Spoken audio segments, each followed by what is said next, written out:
So they're like, hey, this is being renewed, but the salesperson is telling me that because we did a little bit of growing, we should excel and move our contract to a different level so we're not paying overages. I said, okay, well, what's your current? Well, currently we're paying $600 a month. Okay, cool. What level do they want you to go to when you renew? 1900. 600 current, 1900 when you renew. Are you doing 3 times the amount of business? Well, no. Okay, so how do you go from 600 to 1900? So today what we'll do is we're going to talk about dealing with contracts. A lot of clients and a lot of people come to us and they're with an existing EDI provider, or they're looking to get with an existing EDI provider, or any of those things. So the big things that you have to do and what you need to look at is, when you're looking at your EDI contracts for renewals, is the hidden costs and hikes that can impact a customer. So when you're looking at these contracts, put yourself in the position of, hey, this is my personal contract, not the company that you represent. It's your actual personal contract. So most of us in this world have a cell phone. What would you negotiate or want to know about your cell phone contract? What would you want to know about your electricity contract? Think of it that way. Because these contracts that you're getting into, or clients are getting into, and they're having renewals come up, they're all of a sudden they're surprised by the increase that they're seeing. They're not used to all of a sudden, because these big entities jack prices, because guess what? They do a bait and switch. They get you on their platform. They know it's not the easiest to leave their platform, so they have you. And most companies and most clients don't think of year number 2, year number 3, 4, 5, 6, and so on. I've seen contracts literally double when the renewal comes up. Or I've seen contracts where the salespeople won't give them full explanation. So for instance, I had somebody reach out that was renewing their contract. They asked me, hey, Jim, we're currently doing this amount of document volume, because a lot of contracts with, most providers out there have documents built into it. So they're like, hey, this is being renewed, but the salesperson is telling me that because we did a little bit of growing, we should excel and move our contract to a different level so we're not paying overages. I said, okay, well, what's your current? Well, currently we're paying $600 a month. Okay, cool. What level do they want you to go to when you renew? 1900. 600 current, 1900 when you renew. Are you doing 3 times the amount of business? Well, no. Okay, so how do you go from 600 to 1900? So I got involved. Literally was reaching out to the salesperson. Hey, just got some questions. Can you show me your tier structure? Well, it's not out yet. Okay, so how does it go from 600 to 1900? Can you explain that and give me a breakdown on that? Like, what are the overages? Well, we took notice that they've been running sometimes, in December. Now we're talking about a retail client. November and December, they just sometimes have overages. Well, that's the busiest times of the year for them. The retail, they're starting to grow. Now from January to say August, they're not using what's allotted to them. Well, this is what we recommend. Okay. So if you can't show me the tiers of why it goes from 600 to 1900, and you can't provide me insight into that, then It doesn't make any sense. So what I'm getting at is if salespeople are being vague and they're not being transparent and they're not sharing the information involved in the contract, something's wrong. What's going on? So these are things that are going on in the EDI industry. These are how providers are raising fees during their contract renewals. They're, as I call it, the bait and switch. They get you onto their product. They came in, they beat every other competitor out there, and then all of a sudden they go, well, we're going to give you a 3x increase. That doesn't make sense. So if I sign a 1 year or a 2 year or a 3 year deal, which again, I recommend everybody earns your business every year, just the way I look at things. Some of my partners may look at that differently, but I look at it as 1 year, you earn my business changes. Now, do pricing and do things incur an increase? Yes, all day long. As a business owner, I think of it this way. Your business is going to increase. If you're increasing the amount of people on your team, if you're providing raises, if you're doing all those things to keep your team highly focused and successful, you need to make sure you take care of your team. So increases happen. Life increases happen. That's how things are in business. Okay. But that increase should be set forth in the contract. What are we looking at? If I'm doing the exact same business this year as I'm doing next year, what can I expect as an increase? Because again, cost of living increases, services increase, servers increase, all those things increase. Okay. My thought is it should be a percentage, 1 to 10%. Again, some people may not agree with me, 10% may be high, but what if you see somebody bring you back 3 times the amount that you're paying? There's a problem. So you have to get yourself in the mindset of, what would I want to know about these contracts? What would I think of if I'm spending my own money out of my pocket to pay for these contracts? I don't care how large your organization is. I don't care how much revenue and profit you have coming into your organization. That means nothing to me. What means to me is being transparent and being understanding as to what you're going to pay for and how much is it going to increase. So you have somebody that's willing to say, hey, these are our set guidelines for increasing. This is what you're going to see when you renew. Or, hey, I can lock you in at this price, but understand our growth pattern has been this, 5%, 6%, 7%, whatever it may be, and it's not going to exceed that threshold. You can account for that. You can think about that. You can be okay with that, because all of this leads into the impact on your budgeting plan. It's disgusting how quick some of them raise it, but it's a discussion of how sudden those costs can hike.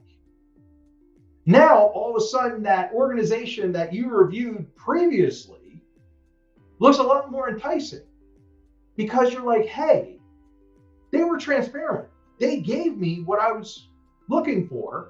Yeah, they were a little bit higher, but look into the contract. Delve deep into it. Look at the fine print.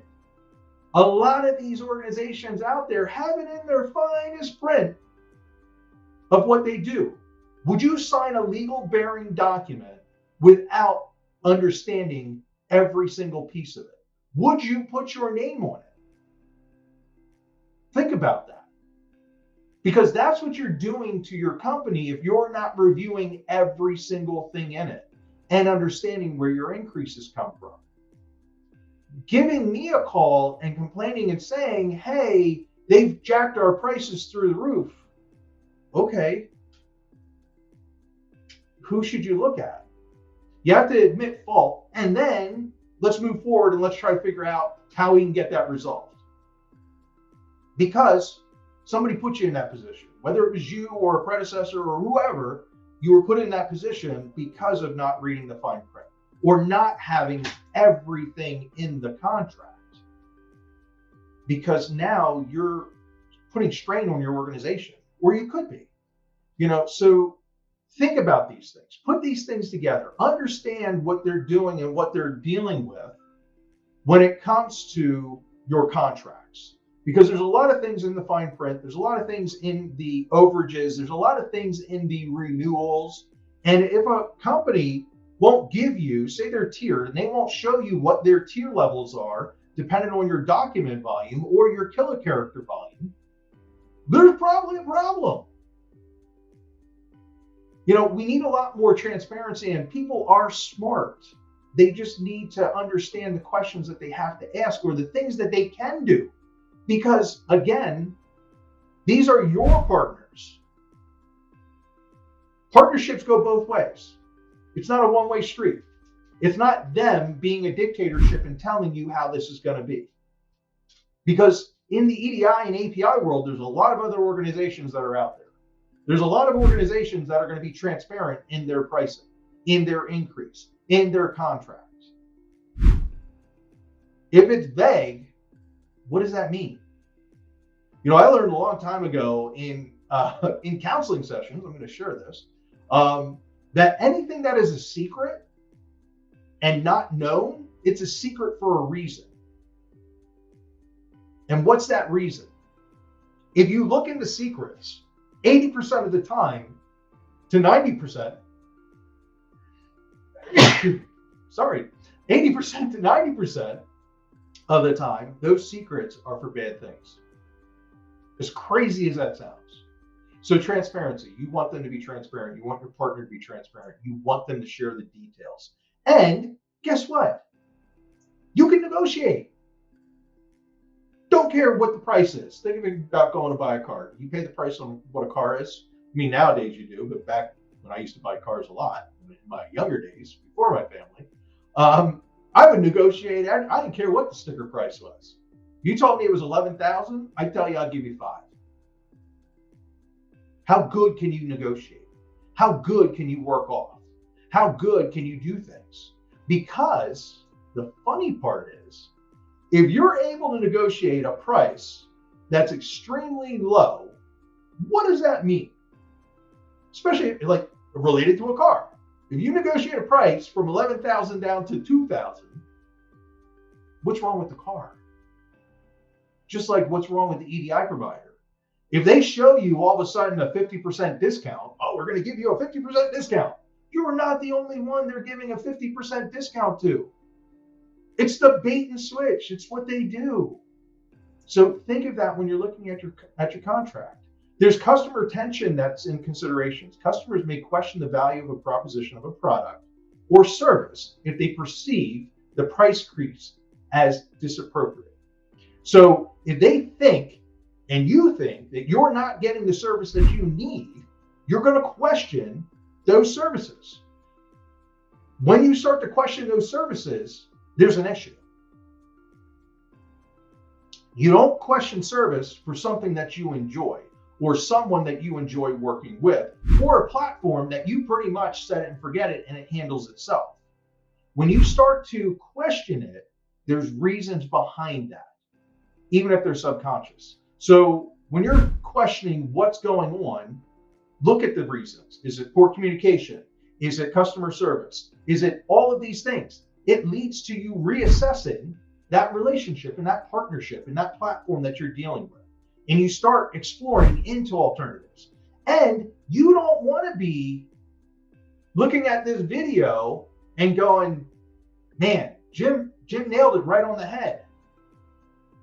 I see it on a constant basis. If I gave you preview into the emails and the conversations that I have on a weekly basis around contracts that clients are in that they are unhappy with,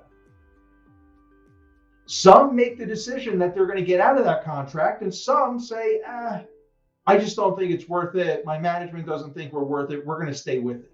Well, guess what?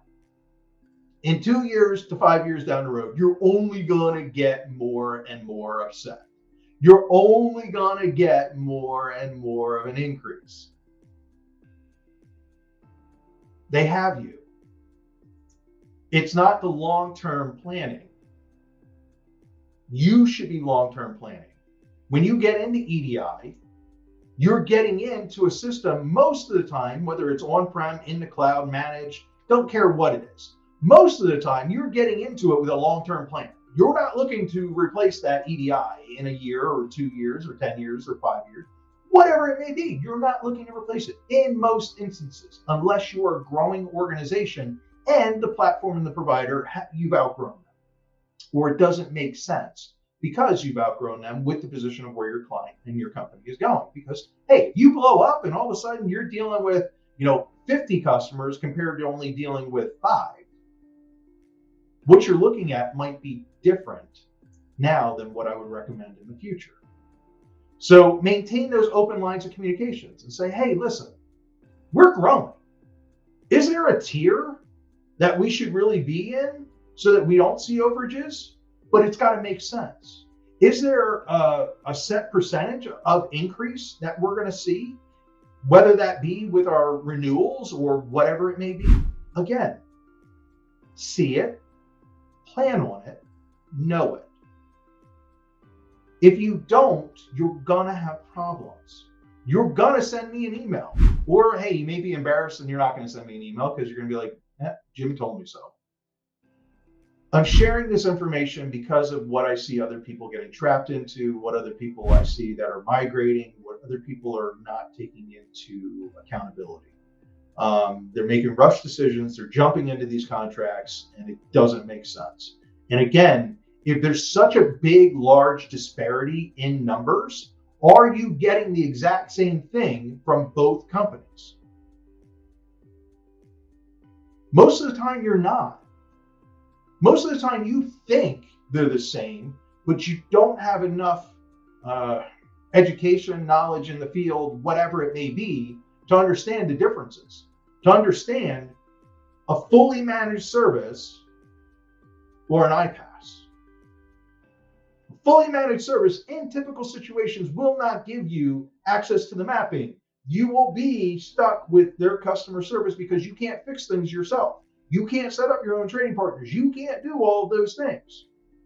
At iPaaS, you can set up your trading partners. An installed service that you license based, that's on physical server or virtual server, you can set up the maps. You can set up the trading partners. You may hire somebody to do it, but ultimately you can do it. You have the keys to the kingdom. So it goes the same way with your contracts. They go and they tie into each other. So I know this seems like I'm beating these things up, but it's really becomes more prevalent when you're going to renew, or when you're looking at a brand new solution. Make sure you're comparing the exact same things. Write them down, pros and cons. This one may be 3,000, this one may be 2,000. What's the difference? If they're exactly the same options, same way of doing all those things, look at references. Get references that are dealing with that provider, that are in your exact scenario. Because if they say, oh yeah, we deal with those, your ERP all the time, your WMS all the time, your TMS all the time, give me a reference. Let me understand how their contract has been. Let me understand what tier they're dealing with. Oh, we can't do that. Company policy says we can't. Okay, company policy says I can't sign your contract. So that's as much as I can give you insight-wise of reviewing your contracts, looking at the small things, looking at your increases, comparing exactly different contracts to each other, talking to other individuals out in the marketplace, whether you're dealing or you're listening to these things that I'm sharing on LinkedIn and YouTube and all the other places that my marketing team is putting this stuff. Think about this. Think about an individual that is in it, seeing it, dealing with it day in and day out. Every email, for the most part, that comes into my company, I see. So that means every client and every company that we deal with, I get privy to. I see what's going on. And sometimes it's almost like a puppeteer. I jump in and I say, hey, maybe you should do it this way. Hey, maybe you should do it that way. And it might drive my team nuts. But I'm giving you insight into what I'm seeing amongst all these different size of organizations. And all these organizations that are reaching out through YouTube, through LinkedIn, through our Discord channel. So these are my ways of helping you. Take a look at it. Again, I'm not the end all be all. You can shoot me an email, you can join our Discord, you can jump on a Calendly with me. I'm always about having conversations with others that are in the EDI space and API and integrations, because I don't know it all. My team doesn't know it all. But collectively, we can figure out anything that's put in front of us. And we really lead with customer service mentality. And that starts with me.